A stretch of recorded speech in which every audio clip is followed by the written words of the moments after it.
I'm afraid I don't like your manner. Yeah, I've had complaints about it, but it keeps getting worse. How much are you offering me for doing nothing?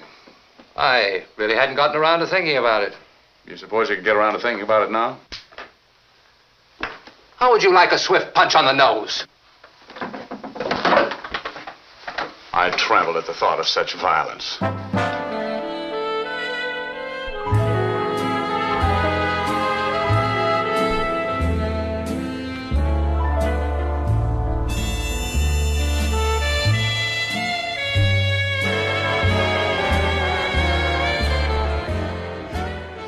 If America, through Edgar Allan Poe, created the mystery novel, and the English, through creations like Sherlock Holmes, codified the formula into the detective novel, one must understand then that the hard-boiled detective genre typified by Sam Spade, Nick Carter, and yes, Philip Marlowe was in effect a repudiation of English detective fiction, where the English Holmesian variant was more cerebral, its protagonist not only immaculately attired and meticulously coiffured, but borderline omnipotent in his observational prowess. Marlowe? Well, in many ways he's just a drunken adult. I don't get it. You mean there are some things you do not understand? I've always credited the private detective with a high degree of omniscience. Or is that only true in rental fiction? Everybody bats you down, smacks you over the head, fills you full of stuff, and you keep right on hitting between tackle and end. I don't think you even know which side you're on. I don't know which side anybody's on.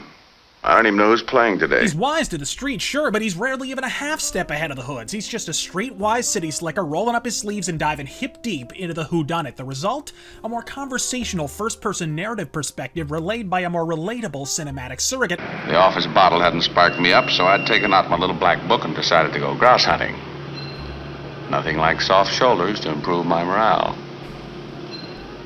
The soft shoulders had a date, but she thought she could do something about that. And above all, action, action, action. And that final bit could not have been more intentional. A hypothesis borne out by quotes from Marlowe's creator Raymond Chandler himself when he said, "The English may not always be the best writers in the world, but they are incomparably the best dull writers." Considering Chandler was raised in the UK and later took up residence there as an adult, not to mention the popularity of his stories in the grey old island itself, that comment stings all the more because it happens to be informed by a surfeit of personal experience. And tuck this little factoid away in your ThinkBox file of facts, but much like the misconception of jazz soundtracks in the genre that we put to bed in the first episode of the film Noirchives, contrary to popular perception, only about a dozen examples of film noir feature actual private detectives as a protagonist, with the vast majority of those being adaptations of Raymond Chandler and Dashiell Hammett's Philip Marlowe and Sam Spade, respectively. In the same way that pulps found a willing mate in the nascent radio drama, giving rise to countless incarnations of Sherlock Holmes, The Shadow, and Nick Carter over the airwaves, the pulp similarly found an eager partner at the picture shows. Almost from the very beginning, pulp creations like Zorro, Tarzan, Sam Spade, and yes, Philip Marlowe made the leap from silent films straight to the talkies, but they weren't always handled with care. The story Murder My Sweet springs from, entitled Farewell My Lovely, was adapted once before, with only the skeleton of its plot remaining, as the entire premise was reworked to service RKO's The Falcon series of budget B pictures. But with the success of Double Indemnity and The Maltese Falcon and the first flailings of the film noir revolution in its ascent, it was abundantly clear now was the time to do it right. So sincere were RKO that they even approached Raymond Chandler himself to adapt his own novel, which sadly his responsibilities on Double Indemnity precluded him from participating in, and so staff writer John Paxton, supervised by Adrian Scott, took over the adaptation. This, combined with the fact that RKO failed to pay him royalties for the second adaptation, doubtless contributed greatly to Chandler's contempt for this film and preference for Humphrey Bogart's The Big Sleep a few years later. But what an adaptation! Evoking the essential atmosphere, the quasi-somnolent spirit, tone, and even exact lines of dialogue from the original text, it was perhaps even more faithful than it might have been had Chandler attempted the effort himself, particularly considering the pulp slinger in question had once described it as, quote, "3/4 finished and still no good." Whatever the quality of the original text, the enduring influence of this film is beyond reproach. Oblique, atramentus, foreboding, and stylish, Murder My Sweet, perhaps even more than the Double Indemnity peer that accompanied it to the box office in the very same year, is the Rosetta Stone of unbridled film noir style. There's something about the dead silence of an office building at night. Not quite real. The traffic down below was something that didn't have anything to do with me.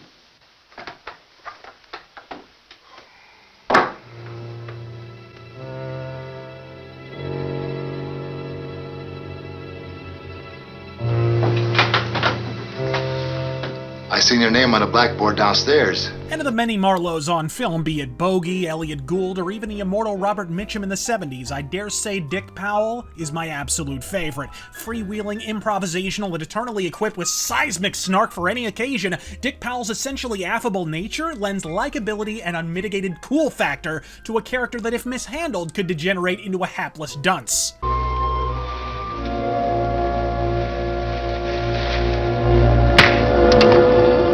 I caught the blackjack right behind my ear. A black pool opened up at my feet. I dived in. It had no bottom. I felt pretty good. Like an amputated leg. As for what tonal variation Dick Powell lends to the role, Marlowe letting a cigarette off Cupid's ass more or less says it all. Marlowe has always cracked wise in every incarnation, a function of his pulp provenance, but Dick Powell imbued him with an aloof irreverence somewhat absent from the more severe Humphrey Bogart portrayal. As such, Marlowe's glib smartassery arrayed about the omnipresent voiceover narration absolutely makes this film. It was a nice little front yard. Cozy. Okay for the average family. Only you'd need a compass to go to the mailbox. The house was all right, too, but it wasn't as big as Buckingham Palace. I had to wait while she sold me to the old folks. It was like waiting to buy a crypt in a mausoleum. Mike Florian ran the joint until 1939. He died in 1940 in the middle of a glass of beer. His wife, Jessie, finished it for him. Tracing her was easy. I could do that. A real bright third grader could have done it, but not Malloy. He needed a private detective. She was a charming, middle-aged lady with a face like a bucket of mud. I gave her a drink. She was a gal who'd take a drink if she had to knock you down to get the bottle. Like squeaky clean Captain Marvel lookalike Fred McMurray in Double Indemnity before him, the darkness and dramatics of Murder My Sweet ushered in a whole new era for the one-time song spinner. Dick Powell went from tap dancing musicals and teeny bopper dramedies to westerns and crime films almost overnight. A bold career move that, just as with Mr. McMurray, extended his career in perpetuity. But it was a move that almost didn't happen. When RKO signed Powell, they initially did so under the proviso that he would be relegated to the same fluffy fare he'd done previously. Powell, in a power move that would prove supremely shrewd, would agree to the contract only if they first cast him in a serious role and a serious film. That movie was Murder My Sweet. But not quite yet. Derived from the aforementioned Chandler novel, the film was fired into East Coast theaters under its original title, where it languished due to the disadvantageous pairing of Powell with a comparatively effete eponym of Farewell My Lovely. When executives realized early audiences were seeing the posters with Powell's name on them and conflating them with one of his many by now sorely out-of-fashion musicals and giving it the pass, it was decided to ship it to the rest of the country under the last-minute makeshift moniker Murder My Sweet. The change made for a seismic smash. The smash hit that followed ensured his career was thus transformed, and in fact, he never made a single musical for RKO. Powell starred in a score of successful noir films of the company thereafter, most notably alongside the searing Elizabeth Scott in Pitfall, but it was a directing gig at a former nuclear test site of the Utah desert alongside John Wayne that may have resulted in both Powell, Wayne, and a half-dozen other crew members perishing prematurely from rare forms of cancer. But what would film noir be without its archetypal femme fatale? And screen veteran Claire Trevor provides that in Sam Spades, icy, callous, seductive, and reprehensible when she saunters into a shirtless Marlowe's room unaccompanied, her entire body deliberately framed in the camera as she remarks, You've got a nice build for a private detective. It gets me around. We know exactly what director Ed Dmytryk is telling us about her. Equally adept at conveying innocence as calculating murderous calm, it's easy to see why just a few years later Claire Trevor would win the Oscar for her supporting turn in the also exceptional Bogey, Bacall, Edward G. Robinson film noir Key Largo. He's the kind of man, he's the kind of woman like me. You try singing in front of that group. It's not so much fun. Especially when you can't sing. But here, no such redeeming attribute need apply. She hates men. That was only the first half of the speech. The rest of it goes like this. I hate their women, too. Especially the big league blondes. Oh, bubble bath and dewy morning and moonlight. And inside blue steel. Cold. Cold like that, only not that clean. Your slip shows, dear. The ingenue of the piece, Anne Grail, played by teen sensation-turned-working actress Anne Shirley, provides the only unmolested rays of light in an otherwise darksome piece. As the devout and doting offspring of an ailing father, she both resents the intrusion of her opportunistic stepmother Helen in a purely Freudian context, and is no less keen to her duplicity than Marlowe, or for that matter, her father himself. Her moral efficacy is both vastly out of step with the film noir festivities around her, but simultaneously ratifies the moral ambiguity throughout, such that on the rare occasions that she attempts guile or deceit, Marlowe sees through her like a saran-wrap negligee. You do your own typing, Miss Allison? Why, yes. I'm not always this brilliant, Miss Grail, but I'm improving. What do you do besides playing reporter? Oh, well, it was another case anyway. I was just hoping. Did your friends at the City Hall tell you about the jade, too? Whatever she was willing to pay you, I'll up it. Just stay away from her. What are you looking at me like that for? I don't know. Oh, surely I'm not corrupting you. You've been bought off before. I seem to remember you from one of my dreams.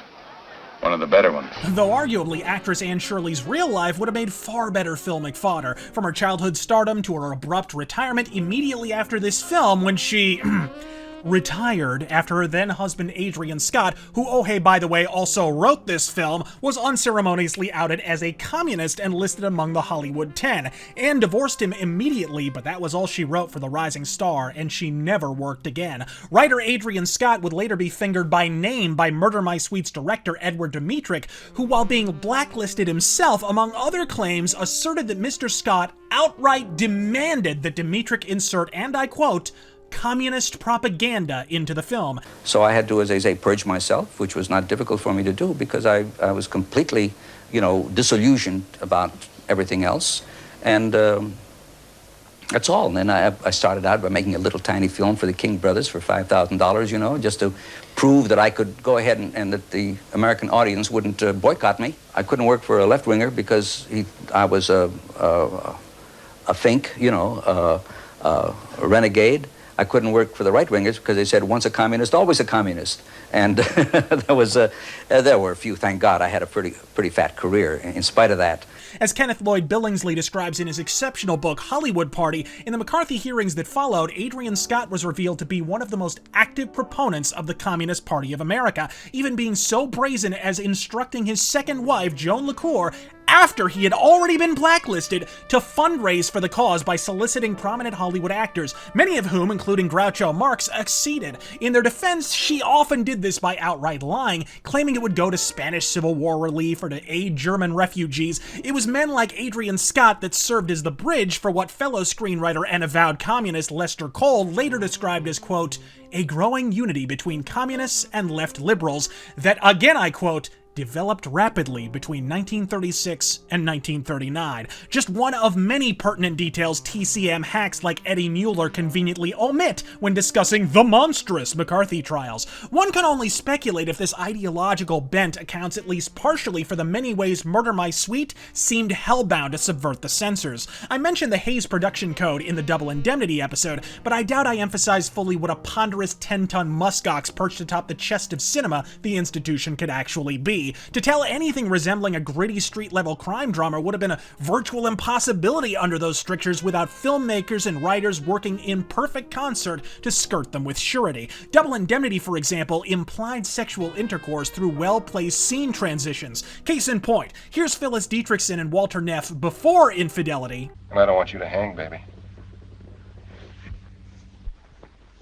Stop thinking about it, will you? So we just sat there. She started crying softly like the rain on the window.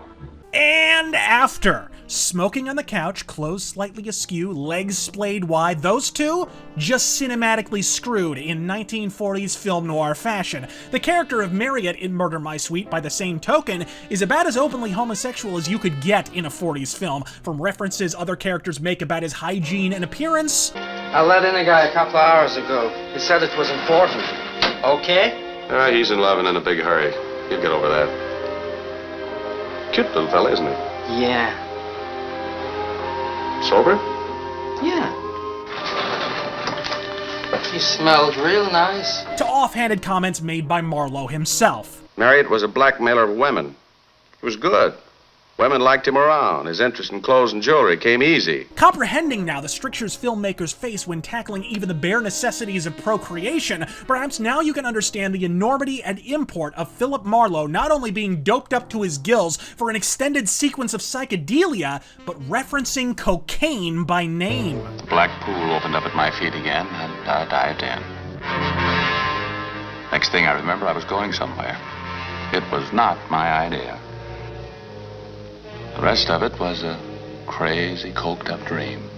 I had never been there before. The subsequent LSD hallucination sequence as Marlowe slowly emerges from his altered mental state and manages to marshal his wits enough to escape was as edgy as Hollywood got in 1944. If the film has one major flaw, it's the somewhat circuitous murder mystery and blackmail narrative itself. Whether it's Farewell, My Lovely in 74, The Falcon Takes Over in 42, or Murder, My Sweet itself, no matter the adaptation, this is simply far too opaque a mystery. A well-harnessed whodunit slowly unfurls over the course of the pulpy proceedings, requiring no further elucidation upon its conclusion. A clumsy one requires a fumbling final act expository confession from the antagonist and/or Sherlock Holmesian protagonist to wrap the slipshod saga in a shiny bow and hoodwink us all into believing it makes anything resembling sense thereafter. And while the vast majority of the movie does unfold like the former, there's more than a fair bit of the latter when we reach the final stages of the story. While Murder, My Sweet was never quite as celebrated as the Double Indemnity film that preceded it by a matter of months, breaking this film down scene by scene reveals the director Edward Dmytryk probably should have been placed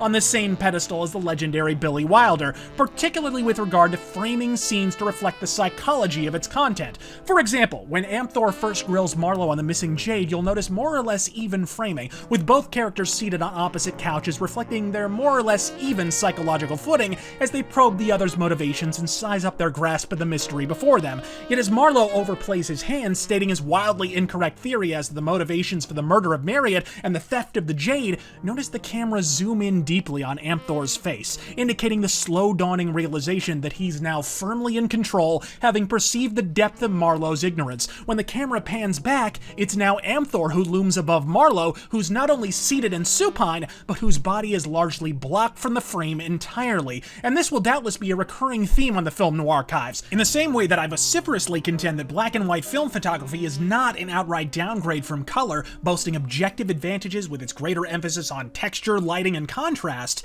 this blocking arrangement heralds the unsung strength of the 4:3 standard aspect ratio, namely, its greater emphasis on verticality, a strength film noir plays to with aplomb. From the police in the opening scene, to Moose Malloy throughout, and finally to Marlowe over Helen in the final climactic sequence, Murder, My Sweet is rife with powerful, advantaged characters positioned either above or behind their hapless victims, either out of focus and looming above, or hovering directly across. A consistent visual theme that would have been considerably less effective in widescreen cinemascope. The later Robert Mitchum adaptation of Farewell, My Lovely from 74, filmed in widescreen as was the standard of the era, while beautiful and striking in its own right, bears this argument out. With a wisecracking, gun-slinging, voiceover-spewing, snarkmaster private dick protagonist, arguably the most venomous Black Widow ever seen on celluloid, missing jewelry, murder plots, snappy banter, and street toughs aplenty, if you need a pure distillation of the rudiments of film noir, cast your gaze upon the urban nightmare that is Murder, My Sweet. Dick Powell may not turn out to be your favorite Marlowe, that's a tall order when the competition includes Robert Mitchum and Bogey, but I think you'll agree after viewing he is undoubtedly one of the best. For the film Noirchives, I'm Razor. Don't get captured.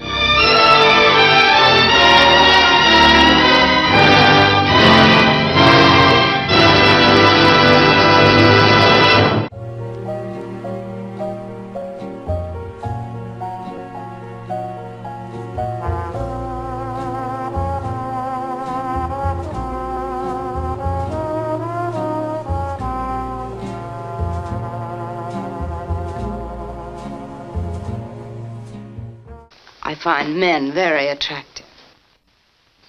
I imagine they meet you halfway.